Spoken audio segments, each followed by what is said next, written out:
스바냐 3장입니다.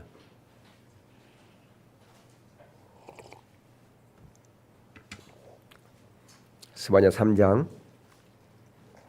14절에서 17절 말씀만 먼저 보겠습니다. 스바냐 3장 14절에서 17절 말씀.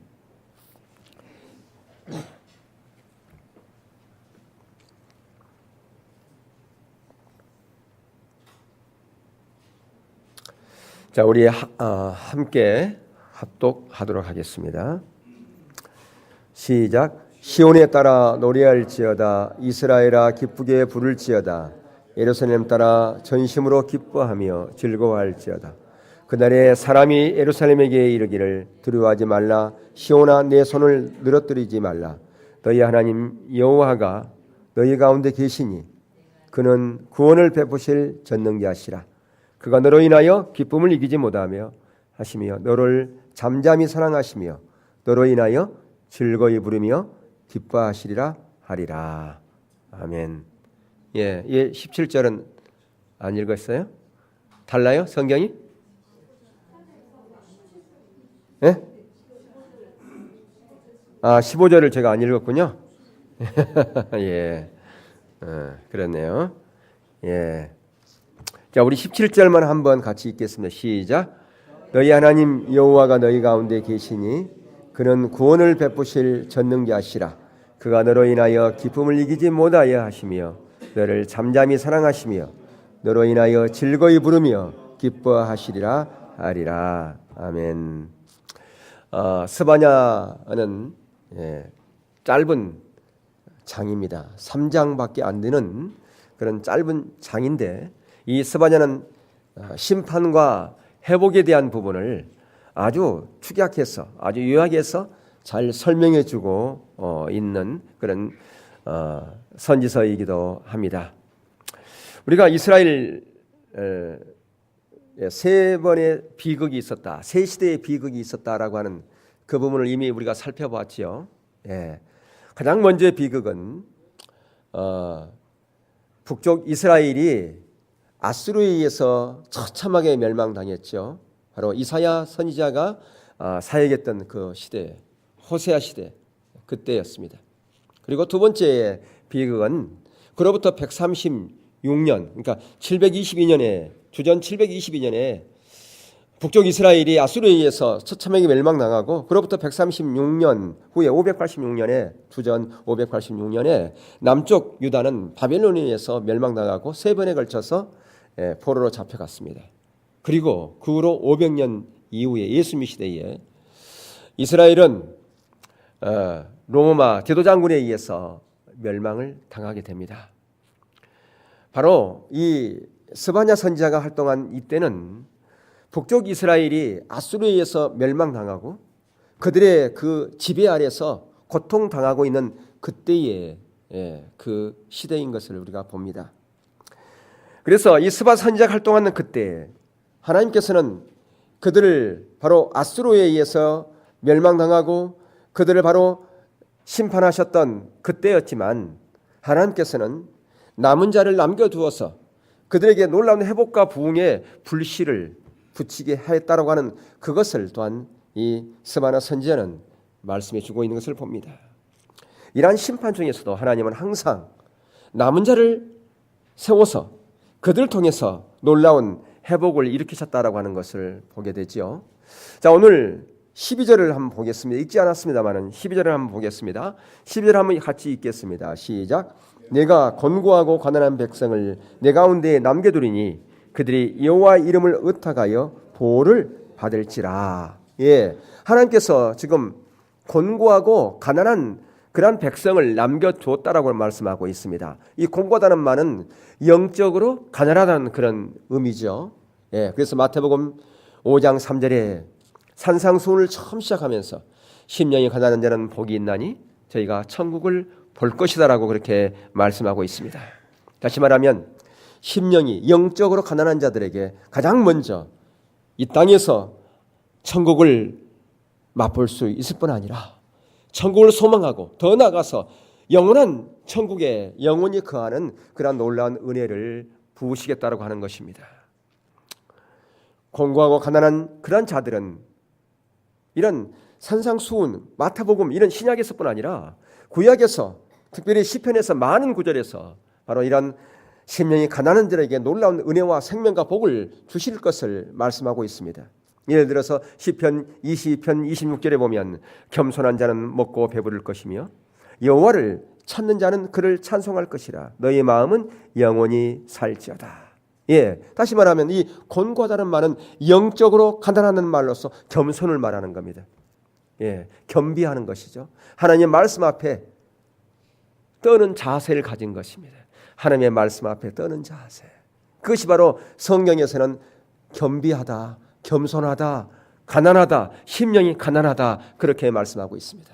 하나님의 말씀이 정말로 내 마음에 등불이 되어져서 내 마음을 비칠 때 그 앞에서 두렵고 떨림으로 겸손히 서는 자, 그런 자를 바로 곤고한 자라 그렇게 부르고 있다 그 말입니다. 그리고 이 가난한 자, 가난한 자는 문자 그대로 가난한 그런 의미를 얘기합니다. 그러니까 심령이 가난한 자는 복이 있나니, 그런 영적인 가난함뿐 아니라 실제로 문자 그대로 가난하는 거예요. 그런 자를 하나님께서는 남은 자로 두셨다라고 하는 것입니다. 그러면 여기서 하나의 물음표가 던져질 수 있습니다. 질문을 할 수 있어요. 그러면 부자는 가난한 자가 남은 자가 될 수 없냐라고 하는 것입니다. 그런 의미가 아닙니다. 남은 자는 겸손하고 가난한데 세상적인 가치관과 방법대로 살지 않았기 때문에 때로는 내가 손해봅니다. 불이익을 받기도 합니다. 아주 큰 손해를 봐가지고 가난하게 됐어요. 왜? 세상적인 방법과 타협하지 아니하고 세상적인 가치관을 쫓아가지 않았기 때문에 때로는 불이익을 당하고 손해보기도 하고 때로는 엄청난 큰 손해가 있다 할지라도 그것이 하나님의 기준이 아니고 세상적인 방법이기 때문에 그것을 쫓아가지 않았기 때문에 엄청난 손해를 봐서 가난하게 될 수 있다 그 말입니다. 바로 그렇게 세상과 타협하는 것이 아니라 나는 손해가 본다 할지라도 대가가 지불된다 할지라도 하나님 없으면 나는 살 수 없습니다. 돈 없으면 살 수 있어도 하나님 없으면 살 수 없습니다라고 하는 그러한 결단하에서 그것을 절실히 깨닫고 하나님만을 의지하는 그 겸손함, 거기서 지금 이 가난함을 얘기하는 것이에요. 바로 그런 자를 하나님께서는 남은 자로 남겨두었다 그 말입니다. 그런 자를 바로 남은 자라고 그렇게 말하는 거예요 그 말이죠. 하나님이 이처럼 거룩하고 겸손하고 신실한 백성의 남은 자를 두리라 그렇게 말씀하고 있습니다.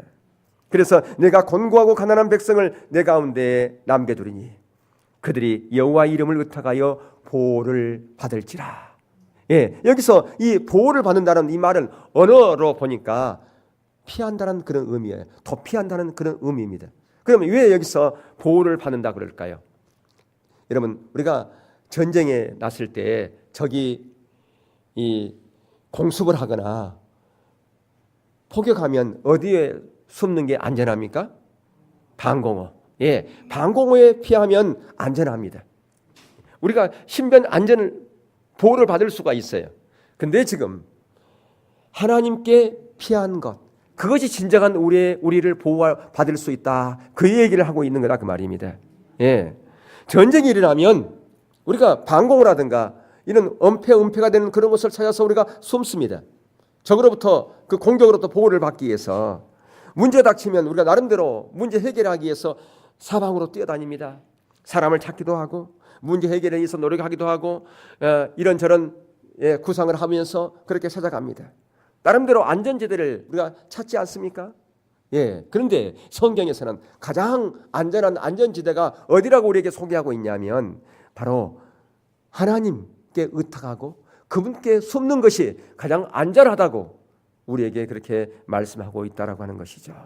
물질이 아니라 사람의 방법이 아니라 사람이 아니라 하나님의 이름을 의탁하는 것이 가장 안전한 것이다. 우리를 보호받을 수 있는 가장 안전한 곳이다라고 그렇게 말씀하고 있다라고 하는 것입니다. 하나님에게 피하는 것이 가장 안전하게 보호를 받을 수 있다고 하는 거죠. 다시 말하면 인격체 되신 하나님, 지금도 살아계신 하나님, 나와 동행하고 계시는 하나님, 멀리 계신 하나님이 아니라 나와 함께하고 계시는 그 하나님, 그분을 의탁하는 것이 가장 안전하고 우리가 보호받는 길이다라고 이렇게 말씀하고 있다라고 하는 것입니다. 근데 여기 보니까 여호와 이름을 그냥 여호와를 의탁하면 되는데 여호와 이름이라고 이름이 거기에 나온 겁니까? 이름이라고 하는 것. 아니, 하나님을 의탁하십시오. 예수님께서도 그렇게 말씀했어요. 내가 곧 길이요 진리요 생명이다라고. 예수님이 그분 자신이 우리의 생명입니다. 그분이 길입니다. 그분을 의지하는 것. 근데 여기 보니까 여호와 이름을 의탁하라고 이렇게 말씀했다 그 말입니다. 여러분, 헬라어나 히브리어에는요, 하나님의 성품이라는 단어가 없어요. 그래서 하나님의 성품을 뭘로 표시했느냐? 이름으로 표시했어요. 여호와 이레, 여호와 니시, 여호와 라파, 여호와 삼마, 에베네셀 하나님, 이런 식으로 하나님의 이름을 바로 이렇게 하나님의 성품을 하나님의 이름으로 표시했다 그 말입니다. 그것은 하나님의 이름에 의탁하라는 것은 그 하나님이 그분을 성품을 인지하고 그분과 인격적인 만남을 통해서 그분을 경험하라는 것입니다. 어떻게 경험하는 것입니까? 바로 여호와 이레의 하나님을 누가 경험했습니까? 창세기 22장에서 바로 아브라함이 여호와 이레의 하나님을 경험했어요. 그는 다른 사람의 간증을 통해서 여호와 하나님께서 모든 것을 준비하시는 하나님이시구나. 그게 아니고 성경을 통해서 하나님은 우리의 모든 인생길을 예비하시고 준비하신 하나님이구나. 그렇게 그가 경험한 것이 아니라 실제로 하나님과 인격적인 만남을 통해서 그분의 인도하심과 그분과 동행하는 그런 삶 가운데서 여호와 이레 하나님을 경험했다라는 것입니다. 그러한 자리로 우리를 인도하시고 그 자리로 나왔을 때, 그렇게 경험했을 때 그것이 가장 안전지대라 그 얘기입니다. 그 말씀을 하고 있는 거예요. 바로 여호와 니시 하나님, 출애굽기 17장에서 모세가 승리의 하나님을 경험했죠. 그래서 여호와 니시, 하나님은 나의 깃발이다. 그렇게 고백한 것입니다. 여호와 샬롬, 사사기 6장에서 기드온이 평강의 하나님, 나에게 진정한 샬롬의 평강을 주는 하나님을 경험하고서 하나님은 여호와 샬롬이와 하나님이구나. 그렇게 그가 고백했다고 하는 것이죠. 그래서 성경에는 계속해서 여호와 라와, 여호와 삼마, 여호와 라파, 엘로힘, 엘사다이, 엘로이 등등 에베네셀의 하나님, 이렇게 하나님을 이름을 통해서 그분의 성품을 우리 가운데 소개하고 그 하나님을 경험하기를 원하고 계신다라고 하는 것입니다. 이들이 바로 살아계신 하나님을 실제로 경험한 것처럼 남은 자들이 그 하나님을 실제로 경험한 자리로 가는 것입니다. 바로 그러한 하나님을 실제로 경험하는 그런 자를 오늘 본문에서는 남은 자라 그렇게 말씀하고 있어요.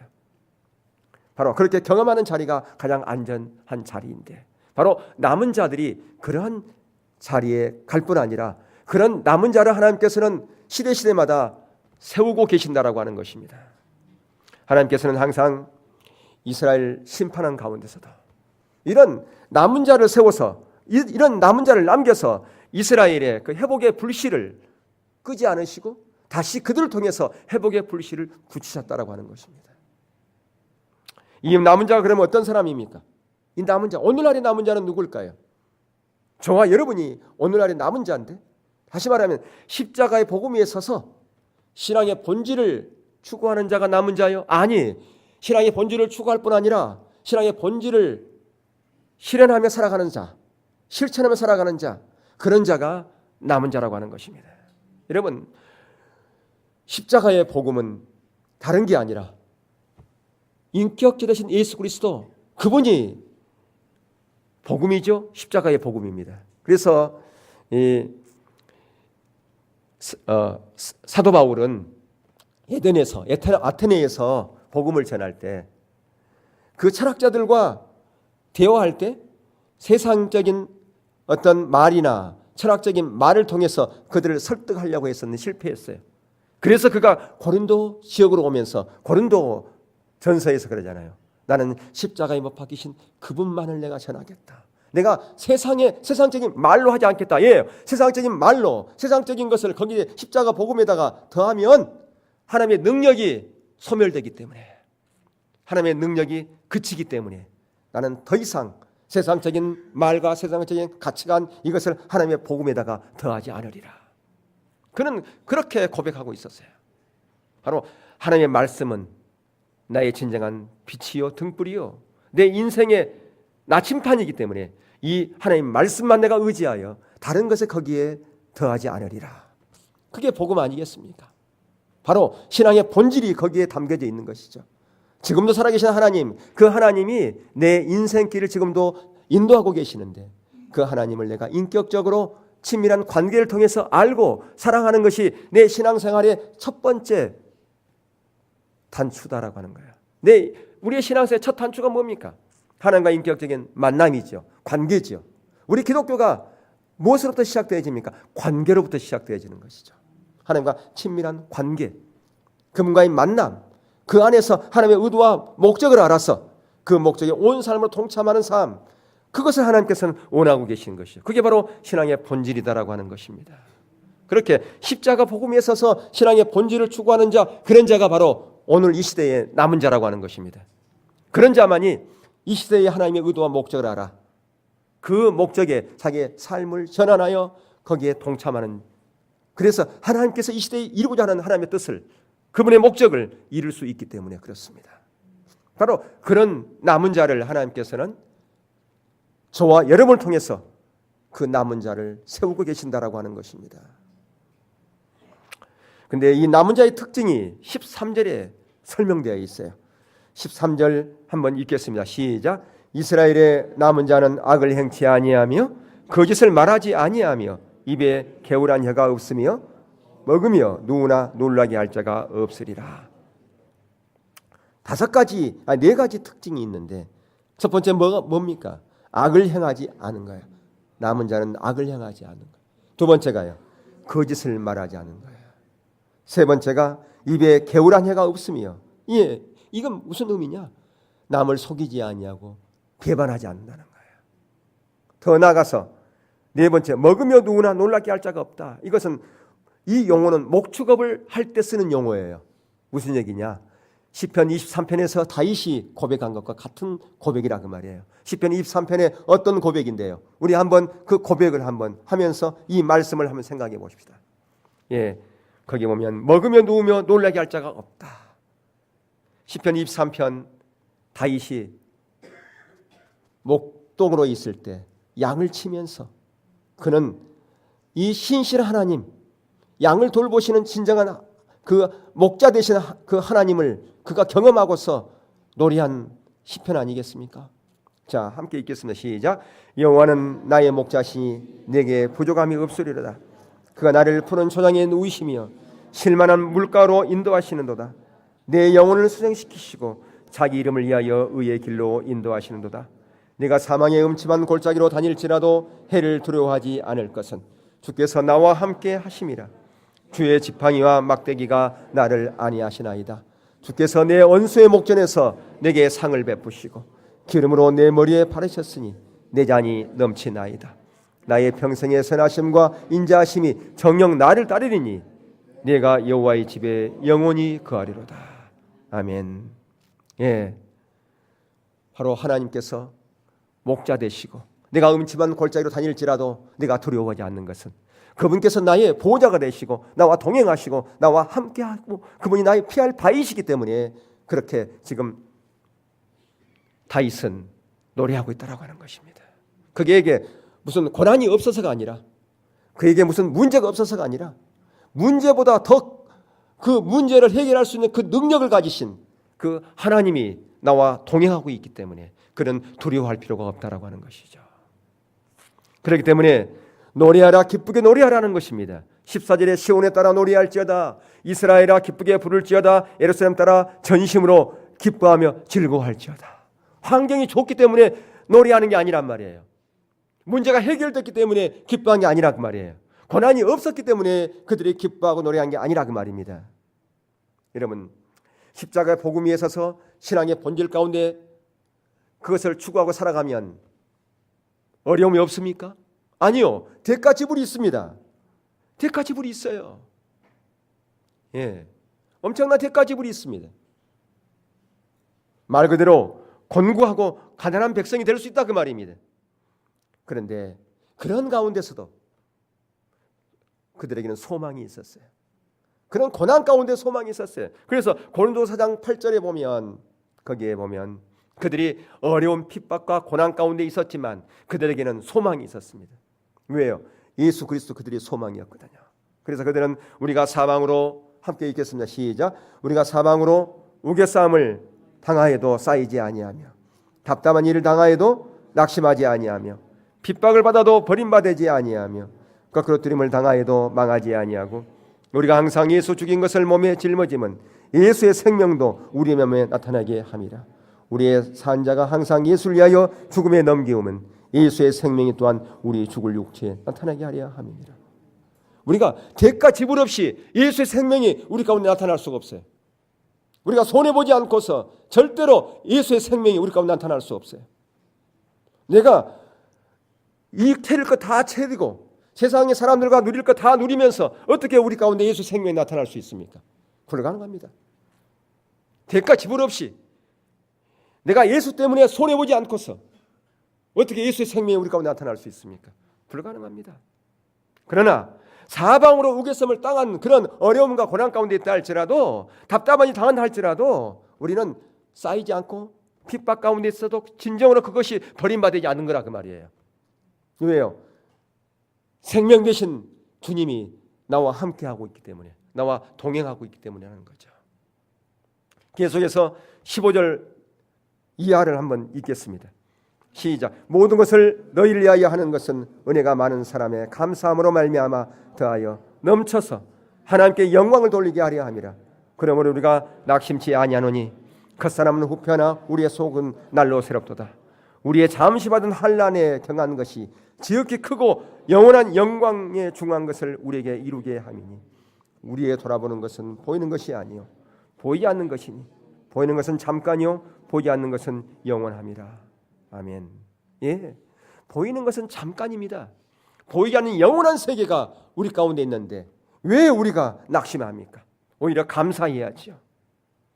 우리의 겉사람은 후패할지 모르지만 우리의 속사람은 더 강건해지고 하나님의 그리스도의 정결한 그리스도의 신부로 아름답게 세워질 수 있는데 무엇이 우리를 두렵게 합니까? 오히려 감사하지요. 그래서 빌립보서 4장 4절과 데살로니가 5장 16절에 항상 기뻐라는 거예요. 주 안에서 항상 기뻐하라. 내가 다시 말하노니 기뻐하라. 항상 기뻐하라고 그렇게 말씀하고 있다고 하는 것입니다. 좋은 일이 있기 때문에 기뻐하라고요? 좋은 일이 있기 때문에 감사하라고요? 아니에요. 아니라는 거죠. 예, 주님이 나와 함께하기 때문에 모든 핍박과 고난 가운데 있었지만 그럼에도 불구하고 감사하고 기뻐하고 노래할 이유가 있는 것입니다. 15절 한번 보겠습니다. 15절 함께 읽겠습니다. 시작. 여호와가 너의 형벌을 제하고 너의 원수를 쫓아내었으며 이스라엘 왕 여호와가 너희 중에 있으니 내가 다시는 화를 당할까 두려워하지 아니할 것이로. 예, 보세요. 이 남은 자에게 주시는 놀라운 보상이 있어요. 회복의 약속이 있다 그 말입니다. 우리가 때로는 거꾸로를 당하고 핍박을 당하는 그러한 가운데 있다 할지라도 그러한 고난 가운데 있다 할지라도 그 남겨진 남은 자에게는 하나님께 놀라운 보상이 있어요. 회복의 약속을 주십니다. 세 가지의 약속이 있어요. 가장 먼저 여호와가 너의 형벌을 뭐 한다고요? 제하고, 예, 남은 자들에게 대한 모든 심판을 거두었다라고 하는 것입니다. 하나님께서는 저와 여러분의 모든 심판을 거두었습니다. 구원받은 하나님의 백성들에게 심판대에 섭니까? No, 심판대에 서지 않습니다. 저와 여러분 구원받은 하나님의 백성들은 심판대에 더 이상 서지 않습니다. 우리의 모든 심판을 예수 그리스도 그분께서 담당하셨기 때문에 그렇습니다.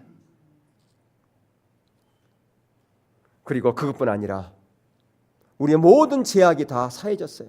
십자가의 공로로 말미암아 우리의 모든 죄가 다 용서받았다고 하는 것입니다. 그래서 더 이상 우리에게는 그 남은 자들에게는 심판도 없을 뿐 아니라 회복이 있을 것을 말씀하고 있는 것이죠. 두 번째 그 보상인 그게 뭡니까? 너의 원수를 쫓아내었으며. 여기서 지금 문자 그대로 너 원수라고 하는 것은 아수르를 얘기하는 겁니다. 또한 하나님께서 이스라엘을 심판할 때 쓰는 그 막대기들이 있었어요. 이방 민족들이었죠. 암몬이라든가 바벨론이라든가 로마라든가, 예, 우리를 핍박하는 그 모든 원수를 다 내쫓았다라고 하는 것입니다. 이제 우리의 심판, 더 이상 심판하지 않기 때문에 그런 도구가 필요 없다라고 하는 것이에요. 원수의 공격이 없는 진정한 회복을 말씀하고 있다라고 하는 것이에요. 신앙의 본질 가운데 선자들에게 더 이상 원수의 공격이 없는 그런 회복을 약속하고 있는 것입니다.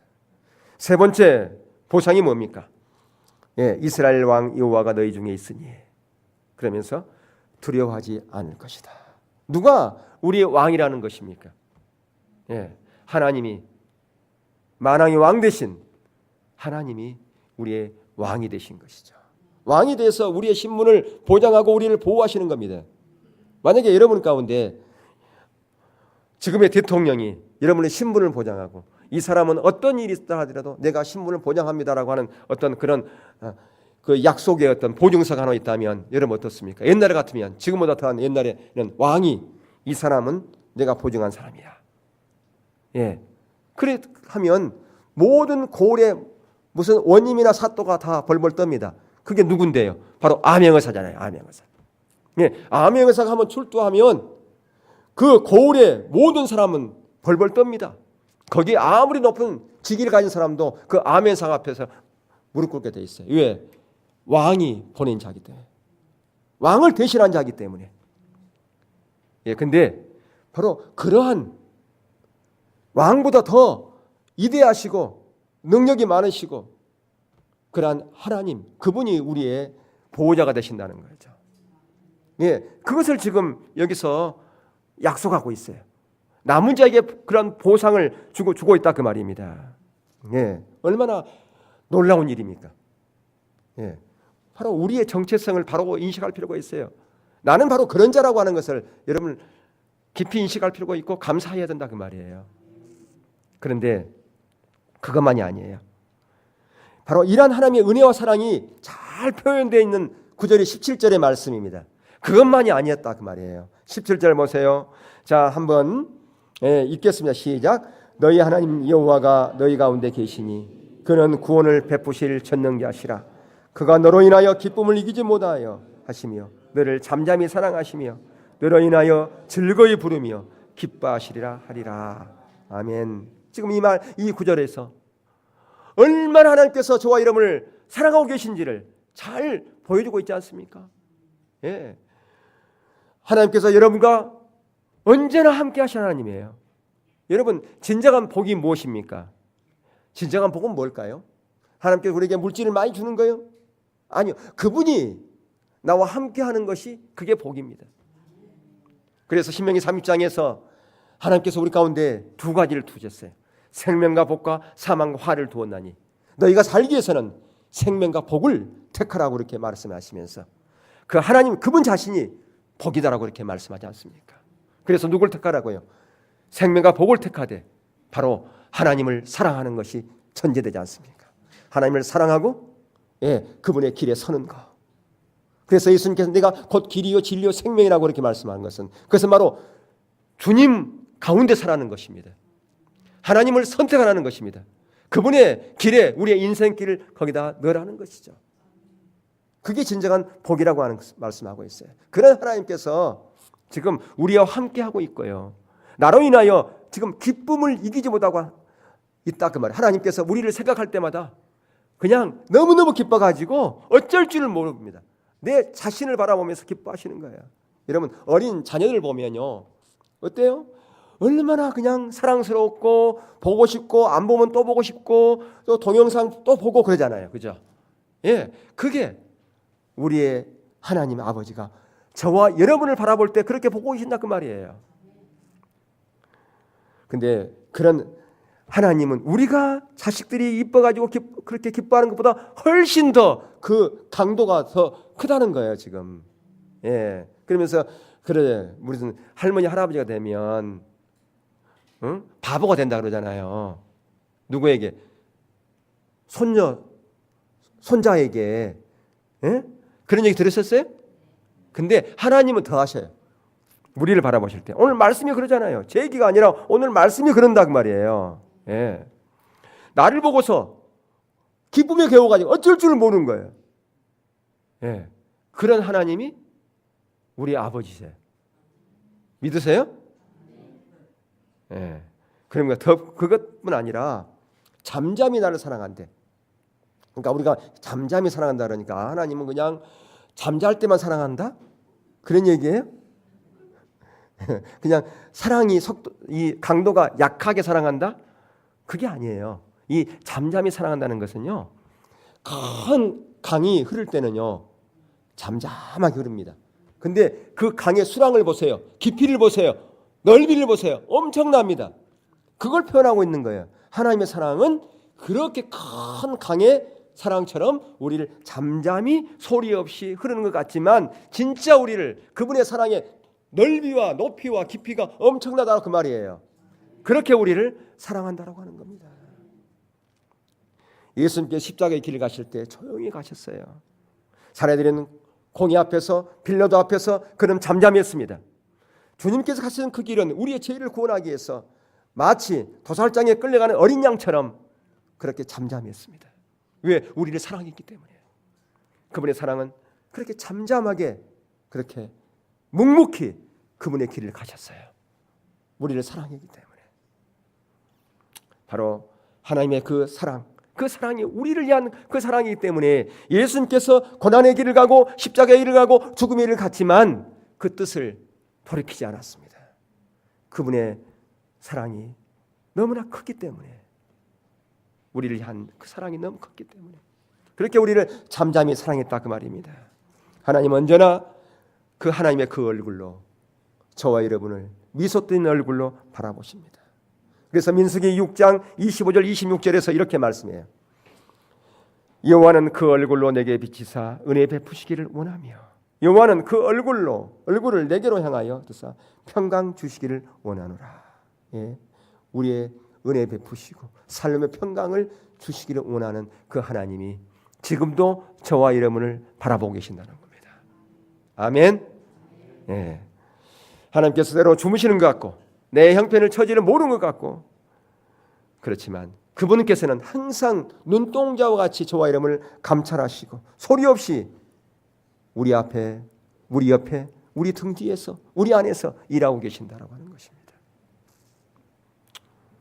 그 사랑을 받고 우리는 태어난 사람들이에요. 우리는 그런 놀라운 사랑을 받고 태어난 사람이라 그 말입니다. 또한 그런 사랑을 받고 태어났을 뿐 아니라 그 사랑을 지속적으로 받고 있다 그 말입니다. 예, 우리는 항상 사랑을 받고 계세요. 아멘. 예, 사랑받기 위해서 태어난 사람이에요. 하나님의 사랑받기 위해서 태어난 사람이라 그 말입니다. 예. 그래서 요한일서 4장 7절 8절에 이런 말씀이 있어요. 함께 보겠습니다. 시작. 사랑은 하나님께 속한 것이니 사랑하는 자마다 하나님께로 나와서 하나님을 알고 사랑하지 아니한 자는 하나님을 알지 못하나니 이는 하나님은 사랑이심이라. 하나님이 뭐라고? 하나님은 사랑이시라고요. 하나님의 본성이 뭐라고요? 사랑이라고요. 하나님의 성품이 뭐라고요? 사랑이라고요. 예. 그러니까 어떤 분이 그랬어요. 이 신구약 성경을 약탕기에 넣어가지고 짜서 그것을 또 다려서 딱 한 단어가 나오는데 그게 무슨 단어일까? 두 자로 사랑. 예, 사랑이라는 거. 하나님은 그렇기 때문에 사랑이십니다. 근데 그 놀라운 사랑을 저 여러분에게 베푸셨어요. 십자가를 통해서 베푸셨고 또한 지금도 그 사랑을 베풀고 계신다 그 말입니다. 예, 우리의 출생과 신분과 용모 상관없지 않고 우리의 있는 모습 그대로를 사랑하고 계시는 것이죠. 그렇기 때문에 하나님이 나를 있는 그대로 사랑하기 때문에 나도 나를 뭐 해야 돼요? 사랑해야 돼요. 아멘.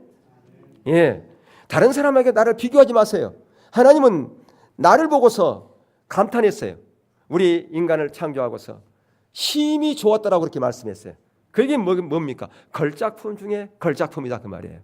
우리를 보고서 하나님께서 뭐라고 그러느냐? 이야, 걸작품 중에 걸작품이다. 그렇게 감탄하셨다 그 말이에요. 우리는 그러한 존재입니다. 그런 하나님의 사랑을 받고 태어난 자라 그 말입니다.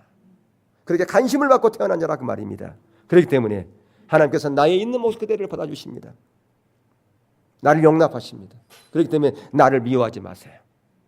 하나님이 나를 사랑하는데 왜 내가 나를 미워합니까? 사랑받기에 태어난 사람은 자신을 용서하고 현재 그대로를 용납하고요. 또한 더 나아가서 다른 사람도 용납하고 사랑할 수 있어야 됩니다. 이게 사랑을 받은 자이기 때문에 그 사랑을 나눠줄 수 있는 그런 자리까지 가야 된다 그 말입니다. 그것이 진정한 하나님의 사랑받는 자예요. 다른 사람을 미워하거나 다른 사람에게 나의 어떤 쓴뿌리를 그대로 드러내는 것은 그것은 하나님의 사랑받는 자의 모습이 아닙니다. 그런 태도가 아니에요. 그렇기 때문에 자기를 미워하는 것은 자기를 불행하는 게 만드는 큰 요인인 것입니다. 오늘날 자기를 미워해가지고 자살하는 사람들이 있어요. 예, 여러분 자살하면 어떻게 될까요? 지옥 가는 겁니다. 예, 우리 자신을 비하하지 말고 미워하지도 말고 하나님 우리의 있는 모습 우리를 그대로 사랑하신다고 하는 사실을 기억하시기를 주의 이름으로 축복합니다. 오늘 본문 18절에서 20절의 그 말씀은 바로 회복의 약속의 말씀이에요. 바로 우리가 하나님께서 우리를 그렇게 사랑하기 때문에 우리에게 관심을 갖기 때문에 하나님의 마음은 뭐냐면 저와 여러분이 반드시 회복되기를 원하시는 거예요.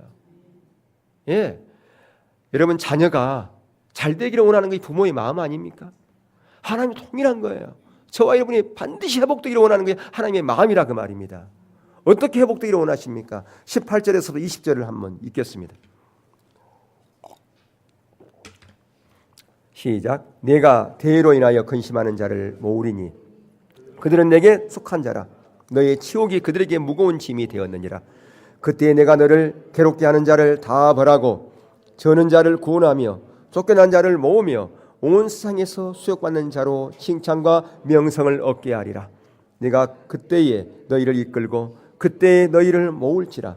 내가 너희 목전에서 너희 사로잡힘을 돌이킬 때에 너희로 천하 만민 중에서 명성과 칭찬을 얻게 하리라. 나 여호와의 말이니라. 예, 하나님의 백성들을 남은 자를 회복시켜가지고 어떻게 한다고요? 칭찬과 명성을 얻게 하신다 그 말이에요. 이게 하나님의 의도예요. 칭찬과 명성을 얻게. 저와 여러분이 칭찬과 명성을 얻으면 누구에게 영광이 되는 겁니까? 하나님께 영광을 얻는 거예요. 그게 하나님의 질투가 있는 거예요. 하나님의 이름에 대한 질투가 있는 거예요. 이 땅에 떨어진 하나님의 이름을 다시 회복시키고자 하는 하나님의 열망이 있다 그 말입니다. 이 땅에 하나님의 이름이 누구 때문에? 저와 여러분 때문에 땅에 떨어진 그 이름을 다시 회복시키고자 하는 그 열망이 있는데 그 회복시킨 것을 누구를 통해 다시 회복시키기 원하시는가? 남은 자를 통해서 다시 회복시키기 원하시는 거예요. 그렇기 때문에 우리 때문이 아니라 하나님의 이름 때문에 저와 여러분이 칭찬과 명성을 얻게 하시는 거예요. 아멘. 누구 때문에요? 하나님 때문에. 하나님의 이름 때문에. 땅에 떨어진 하나님의 이름 때문에 남은 자를 다시 회복시켜서 칭찬과 명성을 얻게 하신다라고 하는 겁니다. 이 약속은 스바냐 선지자를 통해서 이스라엘 백성들에게 1차적으로 주신 약속이고 더 나아가서 오늘 살아가는 저와 여러분에게 주신 약속인 것을 우리는 분명히 인식할 필요가 있습니다. 하나님께서는 이사야 선지자를 통해서 말세지 말에 이 땅 가운데 놀라운 회복, 놀라운 부흥이 있을 것을 약속하시고 있어요. 회복과 부흥. 그 비전을 우리가 다시 붙잡아야 됩니다. 하나님, 이 땅 가운데 진정한 회복과 부흥을 주시옵소서. 우리 교회 주신 그 비전 다시 내가 붙잡고 나아가겠습니다. 하나님의 부흥을 이 땅 가운데 보내주셔서 그 성령의 놀라운 역사가 다시 회복되어지기를 원합니다. 예, 마가다락방에 보여졌던 그 성령의 역사, 1907년에 저 평양에 임했던 그 하나님의 놀라운 부흥의 역사가 이 나라의 민족 가운데, 이 시대 가운데 다시 부어지기를 원합니다. 당 눈앞에 어려움으로 기죽거나 낙심하지 말고 내 앞에 있는 문제 때문에 그것 때문에 힘들어하지 말고 우리가 더 눈을 들어가지고 멀리 봐야 됩니다. 믿음의 눈을 열어서 주님께서 지금 뭘 원하고 계시는가, 이 시대 말에 하나님께서 뭘 원하고 계시는가, 그걸 볼 필요가 있어요. 오늘날 많은 사람들이 주님의 재림은 원하고 있습니다. 예, 우리가 당연히 주님의 재림을 기다려야 되지 않습니까? 근데 하나님의 회복과 부흥은 하나님의 재림의 선상과 일적선상에 있다고 하는 것을 우리는 알지 못하고 있어요. 하나님의 부흥을, 회복과 부흥을 준비하는 자가 진정으로 주님의 재림을 준비하는 자입니다. 원하기는 여러분 자신 한 사람 한 사람이 존귀한 하나님의 자녀임을 인식하고 남은 자로 내가 서서 내가 십자가 복음에 서서 신앙의 본질을 추구하여 하나님이 기뻐하는 그런 자리에 내가 서겠습니다. 이 마지막 시대에 정말 내가 남은 자로서 하나님의 기뻐하는 그런 자리에 내가 서겠습니다. 하나님이 뭘 원하고 있는지 이 시대의 비전을 내가 선명하게 인식하고 내가 그 회복과 부흥의 자리로 내가 나가겠습니다. 그 파수꾼의 사명을 감당한 자로 내가 서겠습니다. 그래서 칭찬과 명성을 나를 통해서 얻게 함으로 말미암아 땅에 떨어진 하나님의 이름을 다시 회복시키는 그 도구로 제가 사용되기 원합니다. 그렇게 여러분이 결단하고 설 수 있기를 주의 이름으로 축원합니다. 찬양.